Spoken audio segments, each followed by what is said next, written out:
Hello, welcome back to Sleep. That was a weird hello. Welcome back to Sleepless Tales. I'm not going to do the preamble, but like, favorite, subscribe, and let's get straight into the reading. This is Chapter 8 of Demian, the beginning of the end, the last part in our series. Thank you for joining me so far. Let's get started. Chapter 8, the beginning of the end. I had managed to see through the summer term in H. We spent nearly all of our time in the garden by the river instead of in the house. The Japanese student, who incidentally had been well and truly defeated in the boxing match, had departed. The disciple of Tolstoy had gone too. Demian kept a horse and went for long rides, day after day. I was frequently alone with his mother. Sometimes I was surprised to find myself living in such a state of contentment. I had so long been accustomed to being alone, to living a life of denial, to dragging my burdens around with me, that these months in H seemed like an island of dreams, on which I was being allowed to lead a comfortable and enchanted life among beautiful and agreeable things. I felt a presentiment that it was foretaste of that new, higher companionship, which had been the subject of our speculations. Now and again, I was overwhelmed with a profound regret concerning this happiness, for I knew very well that it could not last. It was not my lot to breathe freely in fullness and comfort. I needed the spur of torment.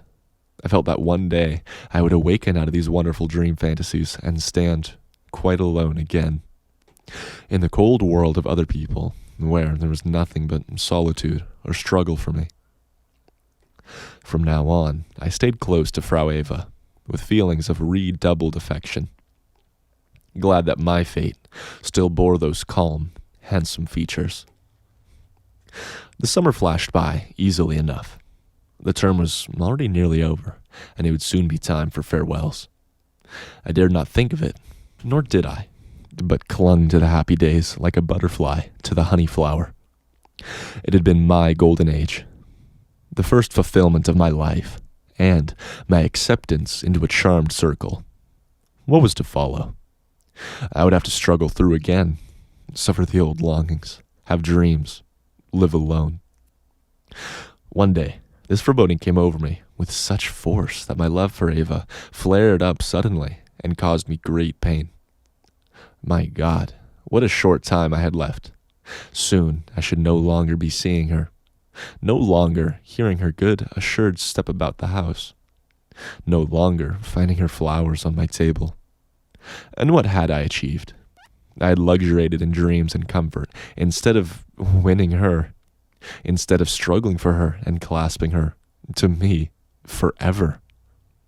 Everything she had told me about true love came back to me, a kindred stirring, admonitory messages, and as many gentle promises and words of encouragement, too. Perhaps. But what had I made out of it all?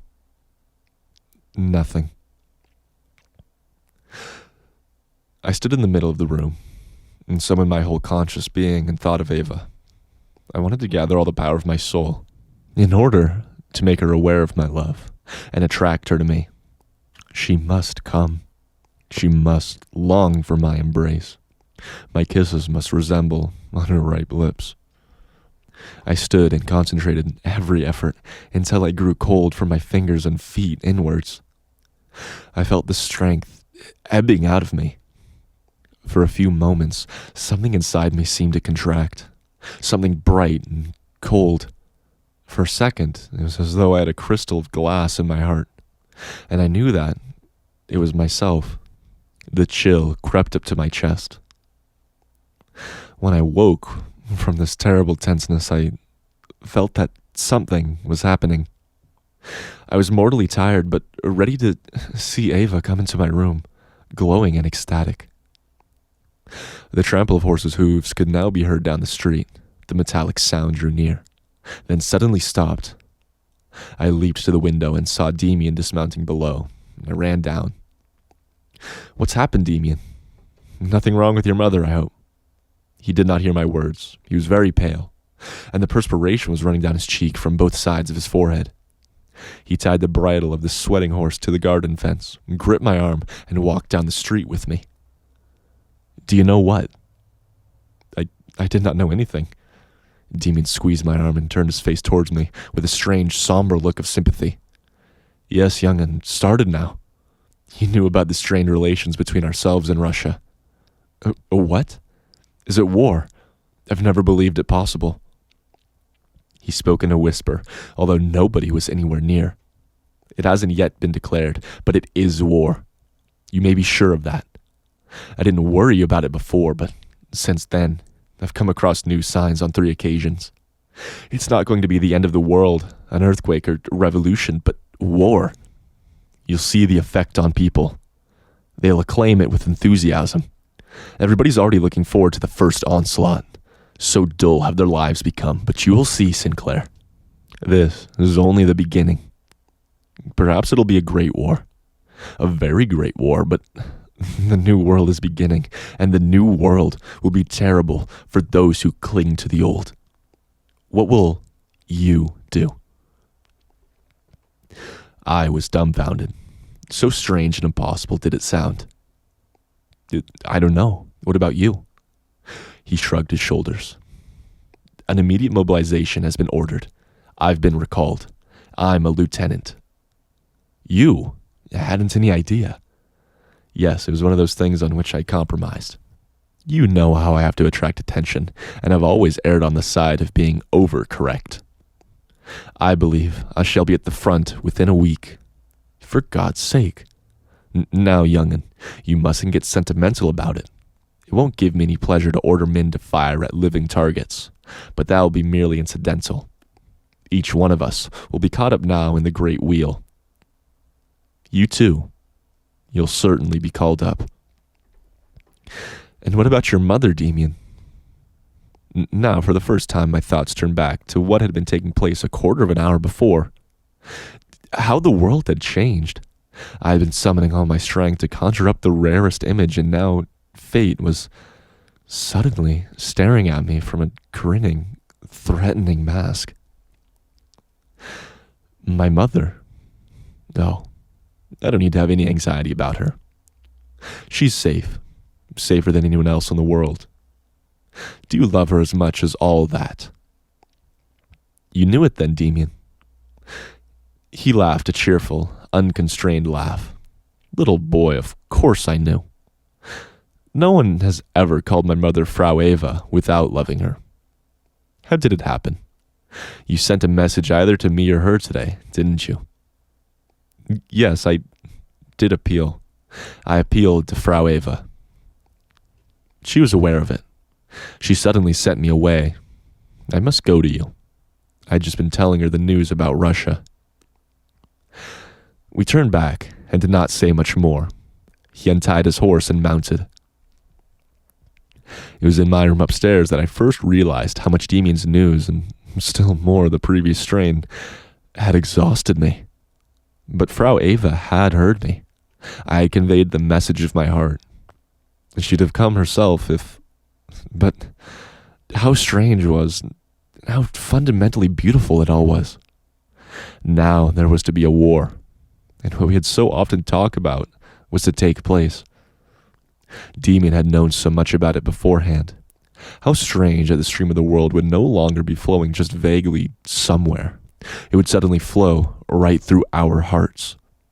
How strange that wild and fateful adventure was calling us, and that now, or very soon, the moment had come when the world needed us, when it would be transformed. Demian was right. We should not sentimentalize the situation. The only remarkable thing was that I now to share the lonely fate with so many other men. With the whole world, in fact. So much the better. I was prepared. When I walked through the town during the evening, every street corner was buzzing with great excitement. The word war was on everybody's lips. I went to Frau Eva's. We ate supper in the summer house. I was the only guest. No one said a word about the war.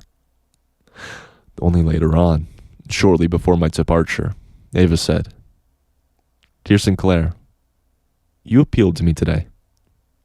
You know why I didn't come to you myself. But don't forget, you know how to get a message to me now. And whenever you need someone who bears the sign, you can appeal to me again." She rose to her feet, and preceded me into the garden twilight. Tall and queenly, the woman of mystery strolled among the silent trees, and above her head, the myriad stars glowed tenderly. I'm coming to the end of my story. Events ran their rapid course. The war soon came, and Demian, wonderfully strange in his uniform, with his silvery gray cloak, left us. I accompanied his mother home. Soon, I too took my leave of her.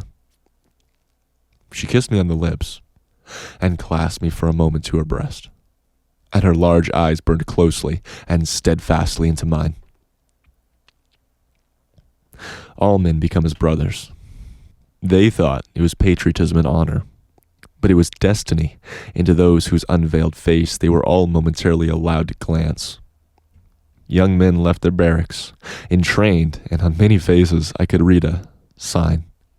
Not ours, but a noble and worthy sign that meant devotion and death. I too was embraced by men whom I had never seen before, and I understood and gladly responded.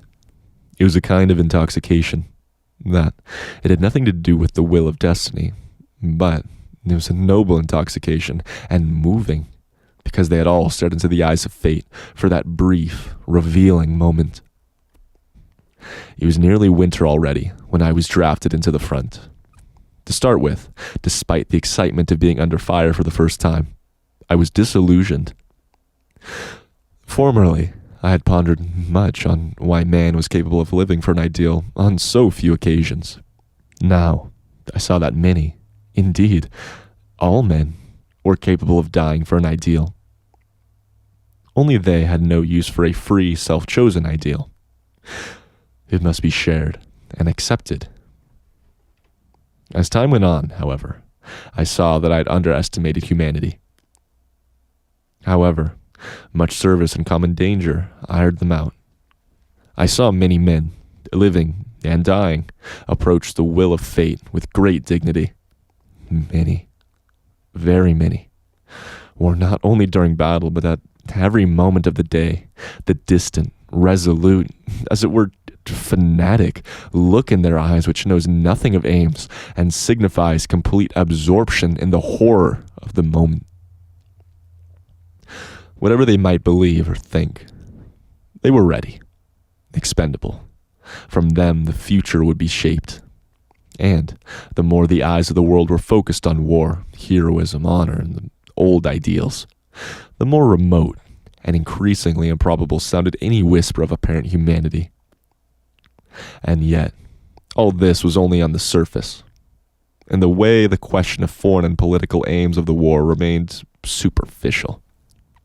Deep down, underneath, something was taking shape. Something akin to a new humanity. For I could see many, and many died by my side, who were aware that hatred and rage, slaughter and annihilation were not bound up with the real, ultimate aims. No, the objectives, like the goals, were quite fortuitous. Their most primitive, even their wildest feelings were not for the enemy. Their bloody task was merely an outward radiation of the inner soul. The divided soul, filled with a lust to rage and kill, annihilate and die so that it might be born anew. A giant bird was struggling out of the egg. The egg was the world, and the world must first be rent asunder. One night, in early spring, I was standing in front of a farm which we had occupied. A slight wind was blowing in fistful gusts over the high Flanders sky and rode armies of clouds with a hint of moon somewhere behind them. I had felt uneasy the whole day, tormented by vague fears. Now, as I stood guard in the darkness, I pondered deeply on the people who had figured in my life. Frau Eva, Demian. I stood leaning against a poplar tree, staring into the scurrying clouds, where lurking rifts of brightness were quickly transformed into large, swelling, phantasmagoric shapes. I could feel by the strange weakness of my pulse, the insensitivity of my skin to the wind and rain, the readiness of my inner responses, that a guide and leader was not far away from me.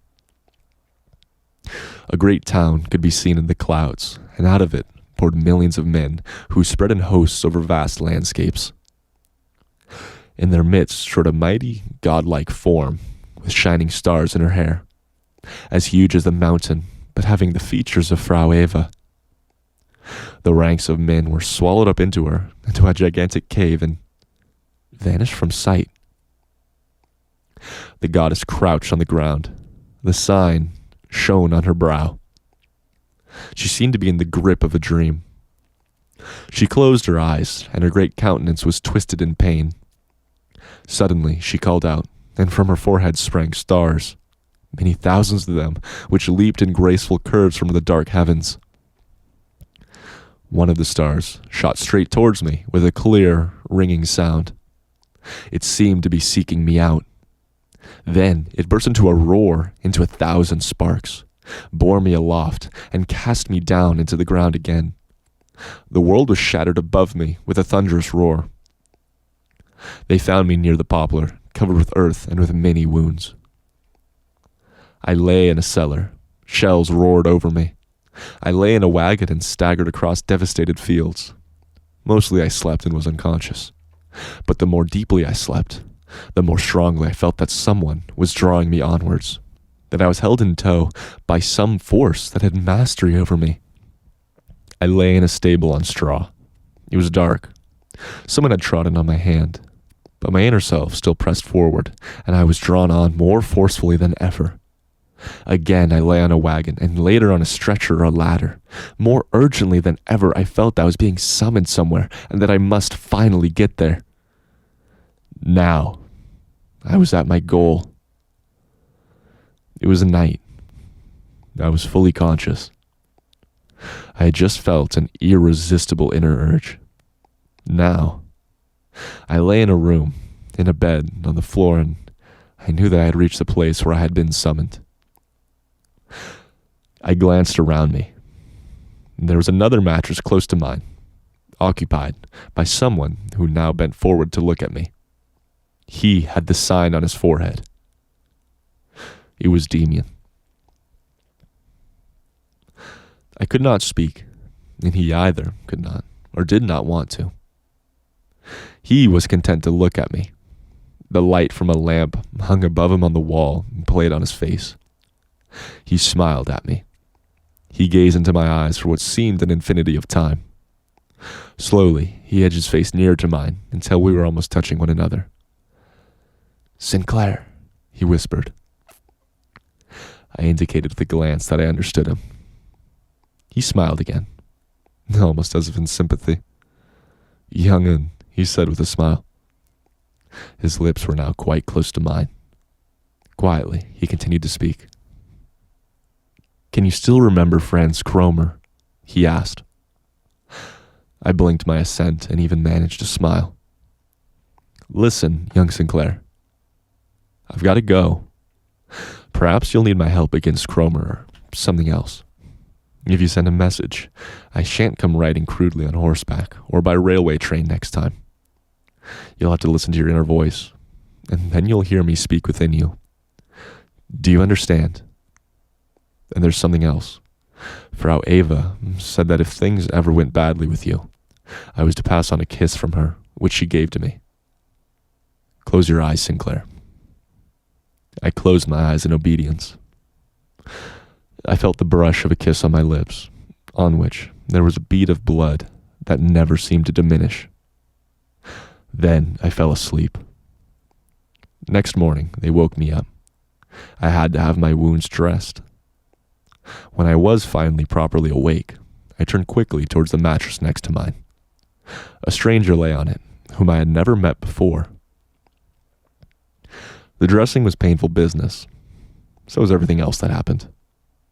But when on many such occasions, I find the key and look deep down into myself, where the images of destiny lie slumbering in the black mirror, I only need to bend my head over to see my own image, which now wholly resembles him, my friend and leader.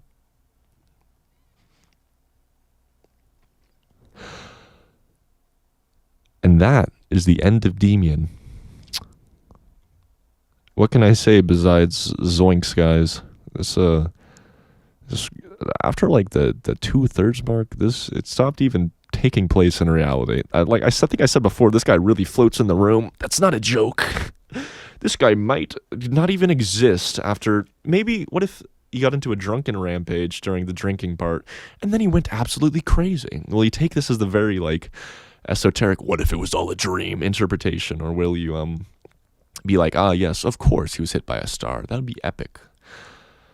There's something to be said. This is a whole thesis of life, really, to say that, ah, yes, destiny, hand of fate.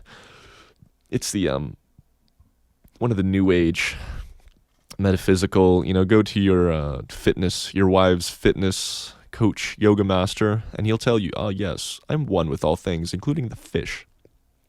And I only have to think of you and you'll come to me. Hey, maybe I don't have the mark on my forehead. I often feel like I do in my life. But I, however, do not have the ability to summon people to me just by thinking about them. I wish I did. That would be so handy. I could get so many babes that way. But until that time, I cannot. So, sad face, guys. Real blue face baby action right there. That's what triggers me the most. But anyways, the second half of that gets off course. It makes sense with the metaphorical thematic fixings of this, or to say, there's these very bizarre people in this world, and I've met these people before. They've got an air to them. I know exactly who he's talking about in here. But is it a mark or is it an air? Okay, look, it's a novel. Okay, this is fiction, I think. Wait, hold on. I need to go check something. Okay, I just got back from checking something. I went on Google and I typed in Franz Kromer because Demian mentions him, and I was like, I wonder if that is like a general from, what is this, World War I, II? I think this is World War I, isn't it? Germany goes to war against Russia. God, guys, I really don't know history. I wish I know. Bizarrely, I know a lot about history, but one of the things that I do not know is World War I or II. I think that World War I happened between the years of 1915 and 17, that I don't know. And I know that World War II happened between 1940 to 1960, sometime within that period. I genuinely don't know. It seems like a bizarre thing to not know, but I don't, so. I know about a lot of other things, I swear. Just not that. I can lecture you all day on Greco-Roman history, but not World War. I can also tell you a lot about old U.S. history before the year pre-1900, I guess. Like the 250-year gap where just nothing happened, sort of. That was a weird one. Yeah, I guess U.S. history is easy, right, when nothing happens, so it trivializes it. This is off topic, guys. Anyways. This book, what a pack of goobers. What a pack of goobers. Why does he mention Franz Kromer in the last bit of this? That's what I'm curious about. Maybe you'll need my help against Kromer or something else. That's what he says. Maybe that's more of a my watchful protector coming to me in the night. Because of course, Sinclair was the first one to, without meeting Sinclair, without Sinclair meeting Demian, Sinclair would have never been pulled into this whole bizarre world, right? He would almost certainly be still under the thumb of Franz Kromer. It's bizarre to think about the first bit of this book, actually, the bit with all of Franz Kromer, and think about how Sinclair is just the exact opposite person, huh? He went through a lot in this. The biggest turning points, let's say, was at the beginning when he's a good little boy at first, lives in a dream, floats in the air. He speaks with Franz Kromer and gets hecka bullied for a little while, and then Franz Kromer probably dies, and then, Sinclair's a little goober for a while. Then he's a little sweetheart again, but not for that long. And then, because he's been so, once you throw in, okay, at the beginning, he's full of, in this world, there's only God. There's only the lightness. And then come to find that there is that darker aspect to it. He's tossed and he says, this world is confusing and complex. I'm going to kill myself and it would be epic. But guys, he doesn't. And he becomes consistently, He has his own mental upheaval where he says, everything sucks, but that is my own fault. So now I'm going to become a good little fellow. And after he becomes a good little fellow, he exists quite deep within his own head, let's say. The same way that I live within my own head, except in a different terminology, okay? I'm not this crazy, guys. This guy's a nut job. What's happening here? Honestly, with the second half of this, I prefer to take it all completely literally and be like, yes, of course a goddess walked through the field and shot a star at him. Of course that happened. That's Burger King. Awesome. I can't swear. I'm going to delete that. What a goofy book, though. I kind of liked it, actually. This was a lot better than some of the other ones I read. I think as a story, this is probably one of my favorite ones so far. This is actually probably right next to No Longer Human with Osamu Dazai. So, guys, if you haven't listened to that one, hey, go check it out. I've read it before. Anyways, this is Sleepless Tales, and thank you so much for listening to this all the way through. I really appreciate your patronage, and I'm very happy to have you here. I hope you have a great time, great night, and I would love to see you in the next series that I do, whatever it is. If you have an idea for a series you'd like done, please leave a comment, and I might get around to it. Besides that, don't forget to like, comment, favorite, subscribe, and don't forget that I love you. Have a great night. Goodbye.